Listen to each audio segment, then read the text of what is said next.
Good morning, everybody. I got some wonderful sleep. I took some magnesium. Man, I just recently learned that the form of magnesium is very important. I realized I was just taking some bullshit that doesn't absorb into your body at all and it just makes you shit. So if you've taken magnesium, this is just a side note. The video is not about magnesium. But if you've taken magnesium and you feel like it doesn't do shit and it just makes you shit, check that out, man. Look into that. I got on that magnesium glycinate. I'll be sleeping like a baby, man, and I don't be shitting all crazy anymore. Anyways, man, I got my mate, man. I got my notebook. We about to have a little conversation about masculinity, about men. And I want to touch on, in particular, the idea that most grown men, whether they're in their 20s, in their 30s, in their 40s, or even beyond, are psychologically still at home, still 17 psychologically. So let's unpack what that means. To be at home, to not have left the home, right? When we grow up in the house, we might have two parents, we might have one, we might have none, we might just have a caretaker, right? Of some sort. We receive a lot of messages from these people. We absorb them unconsciously. We receive what Carl Jung called the shadows, right? The complexes, the wounds of the mother and of the father. All of us receive these, whether we want to or not.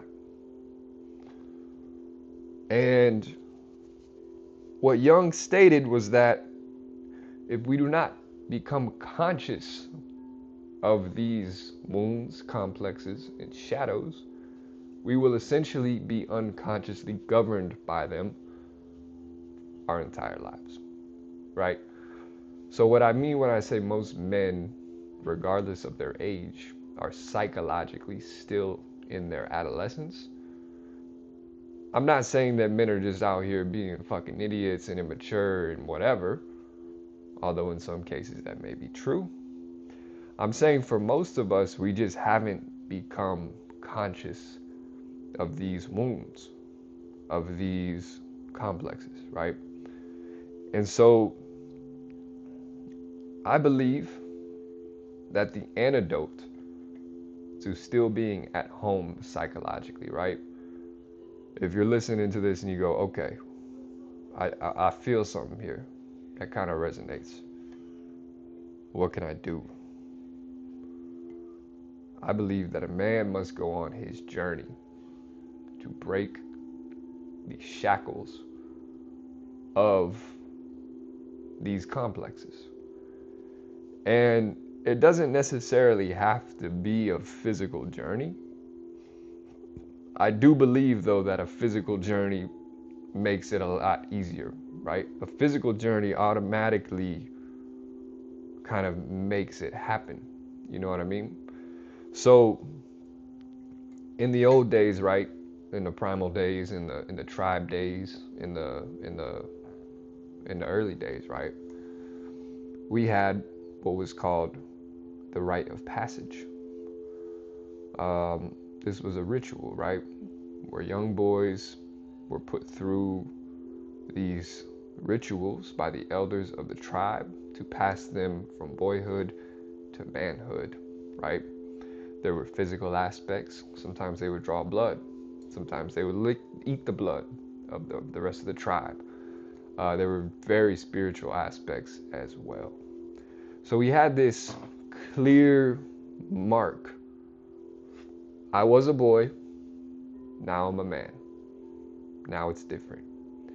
And that rite of passage was very significant in the boy and now man's mind. This is something that our modern society lacks. And so, as men, we must figure out how to get a similar effect, right? Because most men have not. So when I say most men haven't left the home psychologically and are still 17 psychologically, This is what I'm talking about.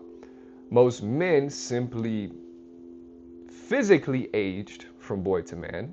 They grew a beard, they got some muscle, their voices dropped, but they never spiritually or mentally or psychologically or emotionally evolved past boyhood. Why? Because we do not ritualize this process in our society anymore. How do we do that? A man must go on his journey. CT, what are you talking about? Like I said, a physical journey, an endeavor, a process of an emotional healing, an emotional maturing, of an emotional evolving, psychologically evolving into a higher form, right? So you don't necessarily have to leave the house. But in the case of many men, and in the case of myself, a physical journey is often a very clean way to do that. In my case, I spent 6 months alone, traveling through South America, right? Traveling, getting to know myself, getting outside of my comfort zone, facing my fears, becoming better at approaching people, making friends, talking to people, putting myself out there more, right? So going from this bubble where there's safety, where there's, on a symbolic level, there's still the mother's warmth, right? There's still the mother's safety. Yeah, I got you. I'm gonna take care of you. And again, symbolically, what we're doing when we go on our journey, as I'm calling it, we're leaving the safety, we're leaving the warmth, we're leaving the comfort and ease of the mother's nest, right? That we all experience when we're a kid, right? It's the best thing ever to us because it means survival, it means safety. It's going out into the world and confronting the harsh realities of the world, right? We no longer have our mother standing with a watchful eye. We don't have our father protecting us. It's just us, right? So that's what I mean when I say you can do this without leaving the country. You don't have to do a backpacking trip for 6 months through a different continent, right? What we're talking about is psychologically going out into the world, no longer with the crutch of the watchful eye and the protective father, right? And so what I mean when I say a physical journey just streamlines it, and essentially just makes it happen automatically, is because when you physically place yourself in a novel, unfamiliar, and to your nervous system potentially dangerous environment, right?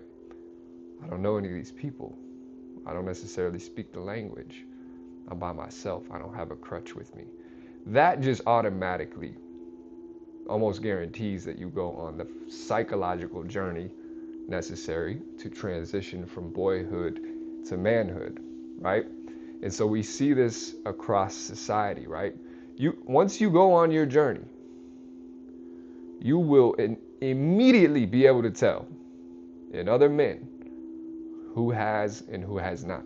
And this is not coming from a place of arrogance. It's coming from a place of, honestly, sorrow and empathy. And going, damn, that's really how they have us living out here.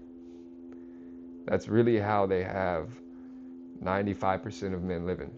Because we have taken away, we have stripped ourselves, we have robbed ourselves of the rite of passage, of the ritual, and of the psychological journey from boyhood to manhood. And so now you see all of these problems in society, right? Men are falling behind, men are graduating less than women, men are starting to earn less money, men are getting less, degrees, careers, homes, partners. Suicide is up, right? Incarceration, all of that in men. We see all of these problems that men are struggling with. And it is my belief that one of the core causes of that is this psychological embarking on one's journey that simply does not happen anymore because we have not We have not created a space. We have not maintained a space that we once had to allow men to go through that journey. Thank you for rocking with me. I'll see y'all on the next video.